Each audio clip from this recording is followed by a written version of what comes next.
For today's video mga Jai, may naisipan na naman kami ng aking pinsan na si Sham Sham na pumunta kami sa isang magandang swimming pool dito sa Bolhoon. At saktong hindi pa ako nakakapunta sa swimming pool na sinasabi niya. Hinatid na nga kami ni Uncle Billy sa paroroonan namin. At nakarating na nga kami dito sa Chrismore Beach Resort na may swimming pool. At sa baba naman ng swimming pool ay may makikita tayong dagat.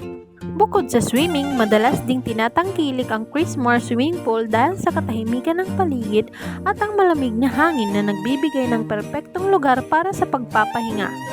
Ang entrance fee ay 100 pesos lamang at dalawa lang pala kami ni Sham Sham na customer ngayong araw dahil maaga pa lang kami pumunta dito. Makakapag-enjoy ka talaga dito sa pagsiswimming at the same time makakapagpahinga ka ng maayos dahil makakalanghap ka ng fresh air. At nag-tiktok na nga kami dito ng aking pinsan mga Jai. At hindi ako nakontento, nag-tiktok na rin ako mga Jai. Oh, ang bilis ng mga pangyayari mga Jai. Ang Chrismore ay isang kilalang pasyalan sa bayan ng Bolhoon, Cebu. Matatagpuan ito sa isang lugar na may malinis na tubig at magandang tanawin.